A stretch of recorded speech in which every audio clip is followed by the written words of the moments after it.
Hi Ben, how you doing today? I'm good, thanks, Bonnie. How are you?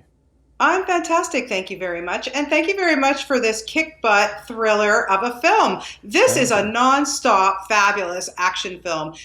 What you would expect from Michael Bay. So when you get the call or you get the script, you're like, yeah, I kind of know what I'm getting into here. Right, yeah. I mean, when I got the breakdown and I saw Michael Bay and then I saw Ryan Reynolds and I saw the writers of Deadpool, I was like, what is this movie going to be? I mean, but it's kind of everything I expected it to be in a great way. Yeah, it's a real assault of the senses, but it's a fun movie. It's a really fun movie. Like if you've seen Deadpool, you know that kind of that tone is similar tonally to that. So yeah, so it's a fun movie. I think it's a good one. It's a good one for over Christmas to sit down and watch with the family. Oh, for sure. Now, listen, for people who are not familiar with what this is about, I Hmm. want you to set it up because it's a very interesting premise, but I think you can tell us best what it's about. Absolutely, yeah. I think it is an interesting premise. I'll explain what it is.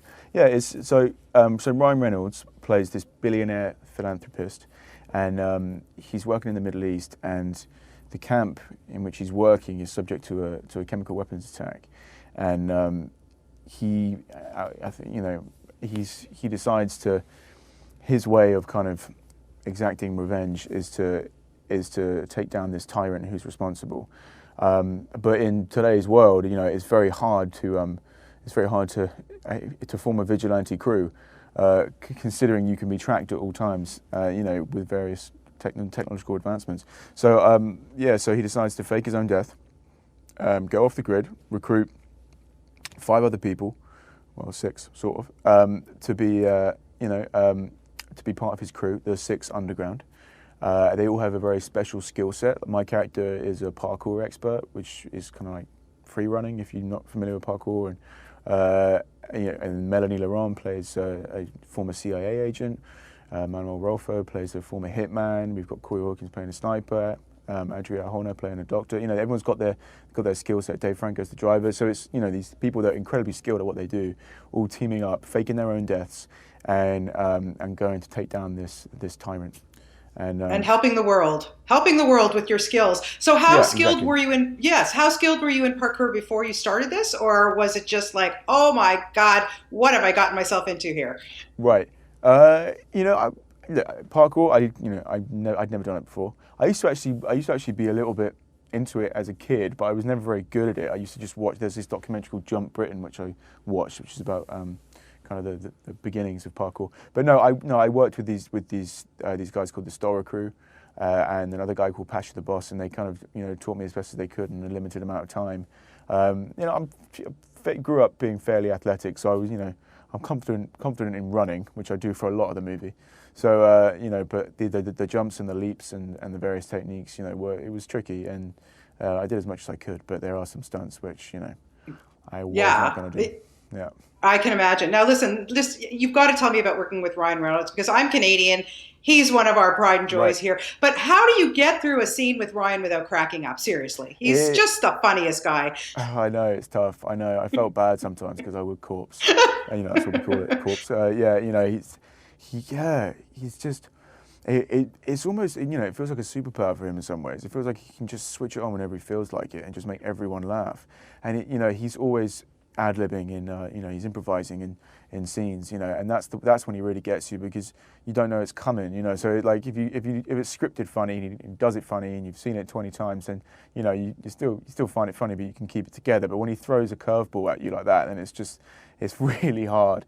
And usually it's on his coverage, so I just feel bad because then I'm just like laughing while he's trying to keep a straight face of doing whatever he's doing. But he does it every time because he's a pro.